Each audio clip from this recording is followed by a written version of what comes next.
Então, continuando agora, Canaã, a parte 2, dizendo assim, né? Não é como a terra do Egito, arregáveis como uma horta.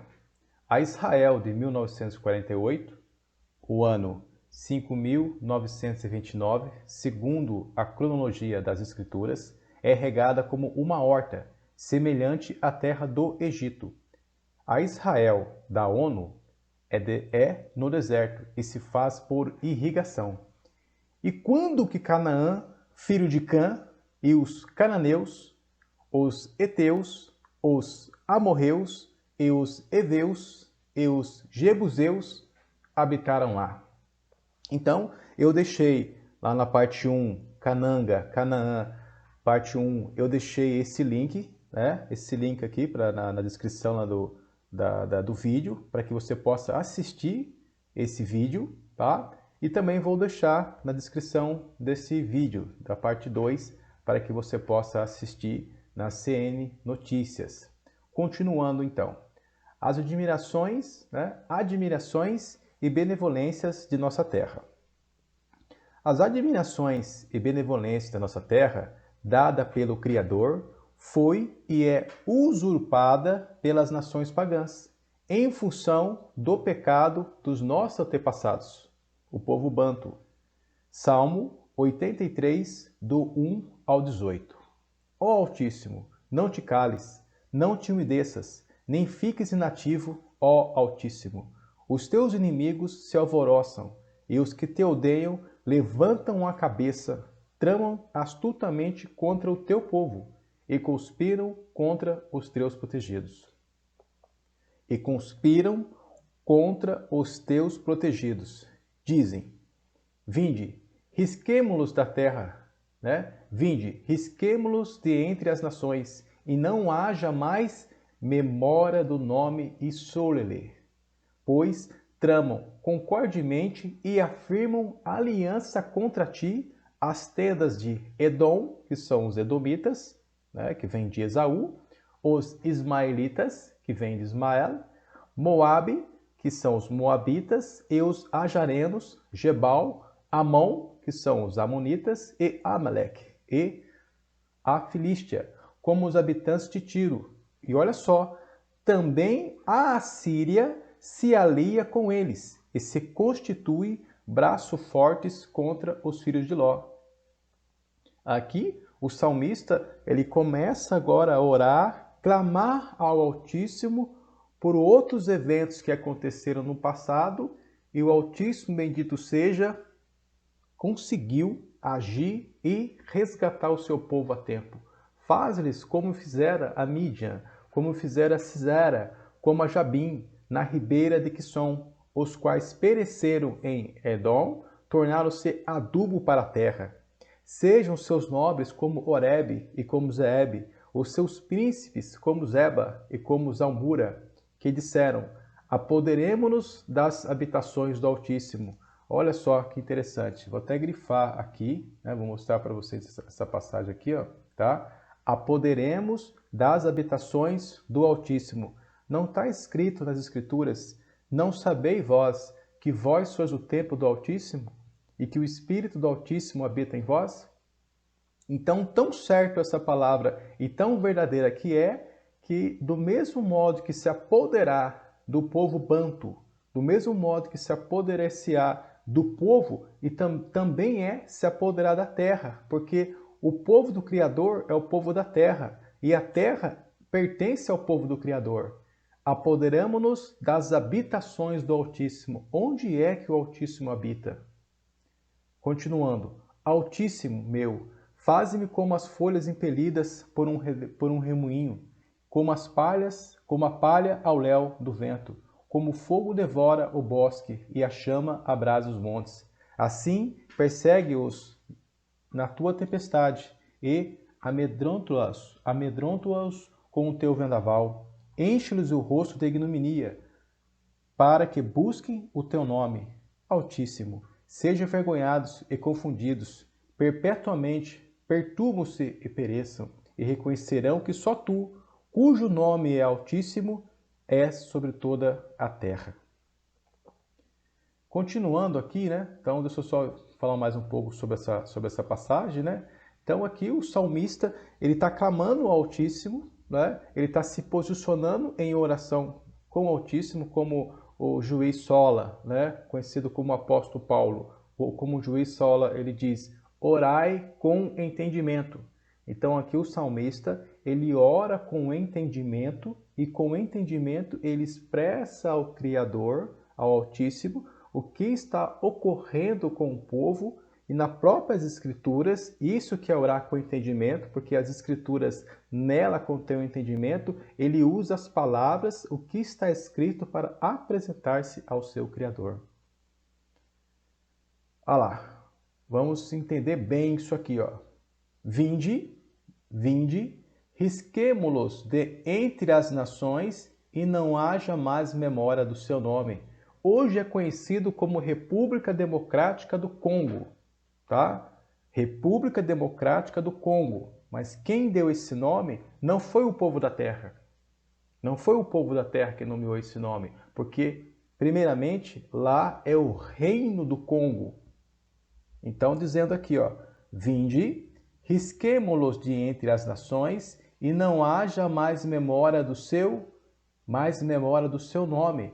No entanto, vou pegar 4 exemplos, tá? 4 exemplos, vou pegar 4 exemplos como cubinho, tá? Eu tenho um cubo branco, eu tenho um cubo amarelo, eu tenho um cubo vermelho e um cubo preto, tá bom? Se eu pegar o cubo amarelo, se eu pegar o cubo branco e dizer assim, você consegue fazer a sua genealogia, certo? A árvore genealógica da sua família, o elemento cubo branco consegue. Agora, se eu pegar um cubo amarelo e perguntar para ele, você consegue fazer a genealogia, a árvore genealógica da sua família?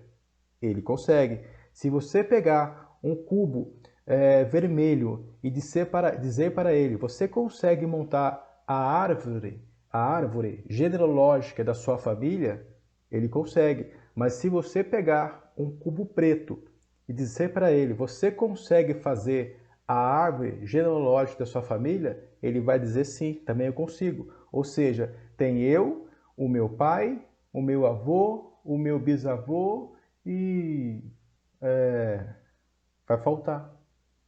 vai faltar, tá? Porque eles, o povo banto, que foi arrancado do reino do Congo, aonde que ele tinha reis, aonde que ele tinha rei, e aonde que ele é um príncipe, e aonde que ela é uma princesa, foram arrancados do Congo e foram trazidos, foram levados para as Américas, foram levados por todas as nações, espalhados no mundo inteiro, e eles não contêm o seu sobrenome.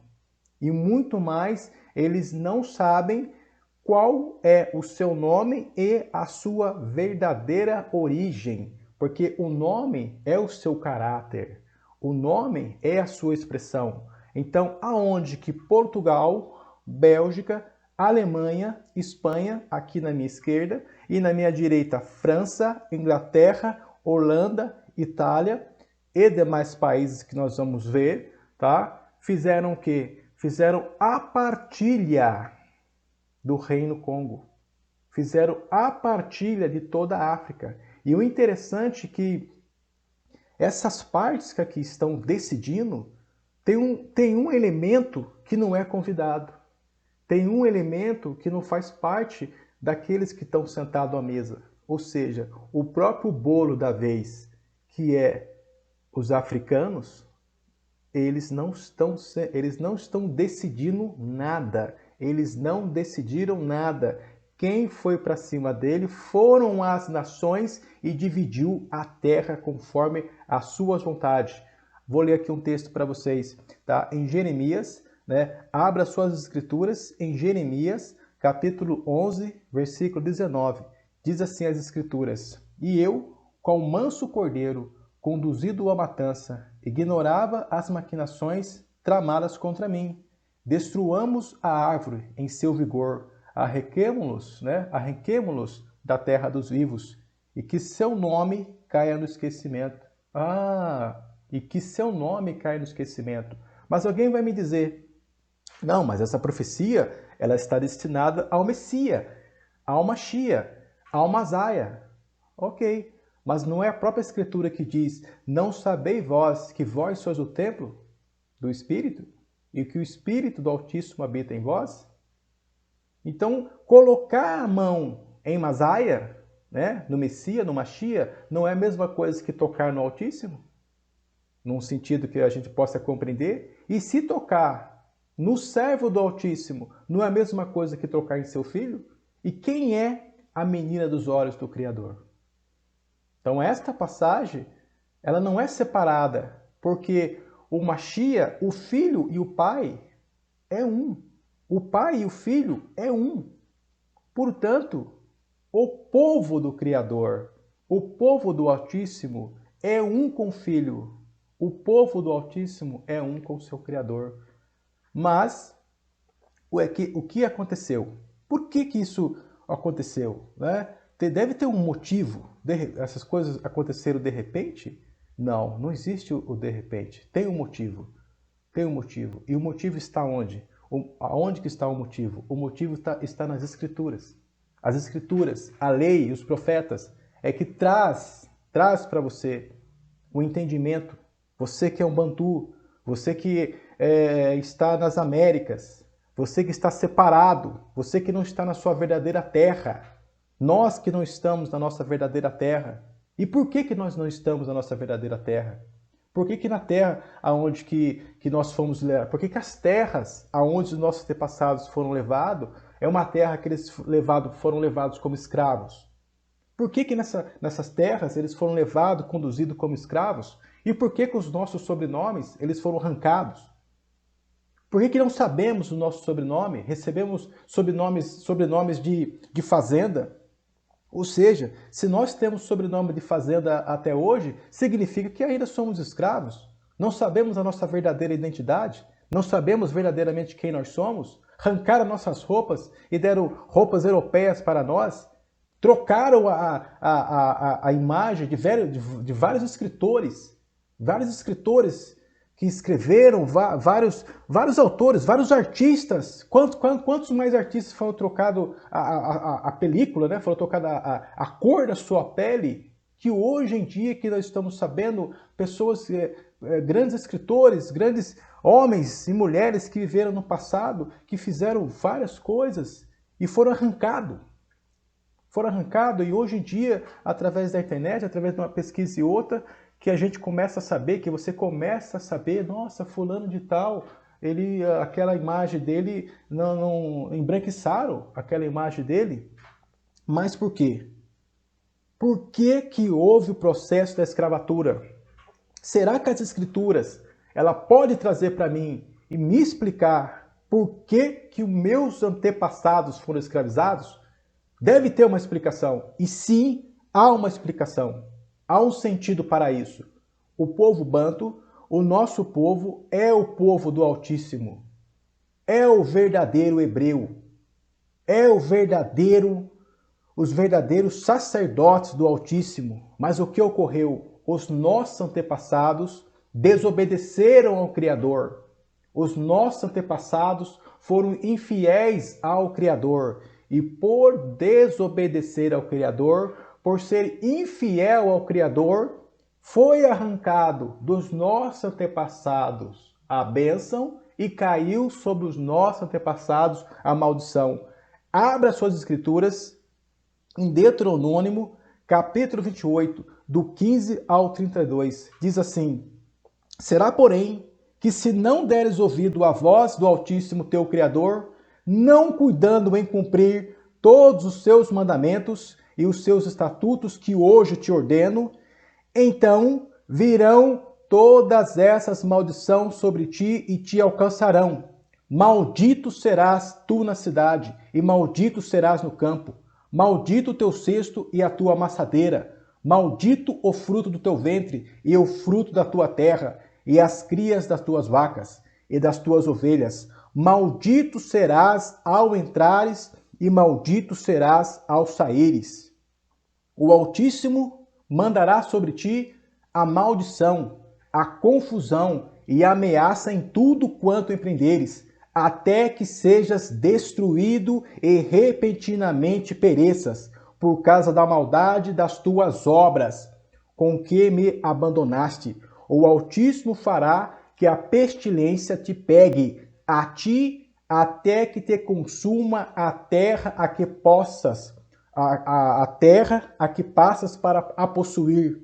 O Altíssimo te ferirá com a tisica, e a febre, e a inflamação, e com o calor ardente, a secura e com crestamento, e a ferrugem, e isto te perseguirá até que pereças. Os teus céus sobre a tua cabeça será de bronze, e a terra debaixo de ti será de ferro, por chuva na tua terra. Ao invés de chover água, vai ser sobre a sua cabeça bronze, e debaixo de ti a sua terra será igual ferro. O Altíssimo te dará pó e cinzas dos céus, descerá sobre ti até que seja destruído. O Altíssimo te fará cair diante de teus inimigos, por um caminho sairás contra ele, e por 7 caminhos fugirá diante deles, e serás motivo de horror para todos os reinos da terra. O teu cadáver servirá de pasto e todas as aves dos céus e aos animais da terra, e ninguém haverá que o espante. Ou seja, o teu cadáver servirá de pasto a todas as aves dos céus e os animais da terra, e ninguém haverá que o espante. Tanto no sistema que você possa compreender o corpo do escravo lançado por terra, naquela terra dura, e os animais comendo, como também profeticamente as aves do céu são os demônios, e os animais da terra são esses que arrancam todos os dias a sua identidade, que arrancam todos os dias o brilho que você tem, que arranca todos os dias, que te humilha com palavras, que te humilha com os olhos, que te humilha de qualquer forma, e ninguém haverá que o espante. O Altíssimo te ferirá com as úlceras do Egito, com tumores e com sarna, e com prurido de que não possas curar-te.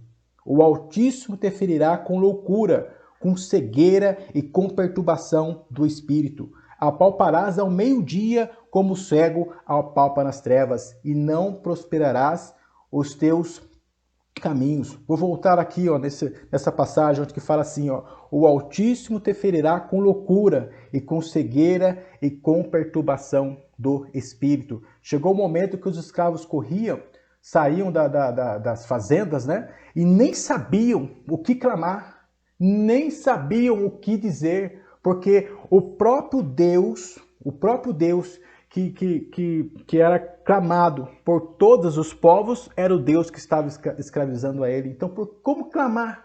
Como clamar? Como com um escravo ele vai clamar por um Deus que o escravizava? O Altíssimo te ferirá com loucura, com cegueira e com perturbação do espírito. Apalparás ao meio-dia como cego apalpa nas trevas, e não prosperarás nos teus caminhos. Porém, somente serás oprimido e roubado todos os dias. Isso é bastante interessante, né? Tudo que você faz tem que fazer 2 vezes. E os seus impostos vão para quem? Né? Então, se tudo que você faz você tem que fazer 2 vezes, então o seu imposto também você paga 2 vezes.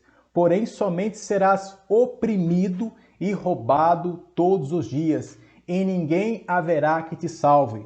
Desposar-te-á com uma mulher, porém outro homem dormirá com ela. Edificarás casa, porém não morarás nela. Plantarás vinha, porém não a desfrutarás. O teu boi será morto aos teus olhos, porém dele não comerás. O teu jumento serás roubado diante de ti, e não voltará a ti. As tuas ovelhas serão dadas aos teus inimigos, e ninguém haverá que te salve. Por que se diz assim, e ninguém haverá que te salve? Como diz as próprias Escrituras, né? Que o endurecimento veio em parte sobre os filhos de Isolelê. Tá? O endurecimento vem em parte sobre os filhos de Isolelê, até que se cumpra o tempo dos gentios. Então, todo esse texto que está falando aqui na parte de cima que eu li, ou seja, tudo que o povo do Altíssimo faz, se não está abaixo da ordem do Altíssimo, não prospera. Então, os nossos antepassados, que são os verdadeiros servos do Criador, o verdadeiro povo hebreu, o povo bantu, desobedeceu o Criador e o Criador arrancou do nosso povo a bênção e sobre os nossos antepassados veio a maldição. Por isso que os nossos antepassados foram à escravatura. Continuarei no próximo vídeo. Em Guietá. Anunciei hoje.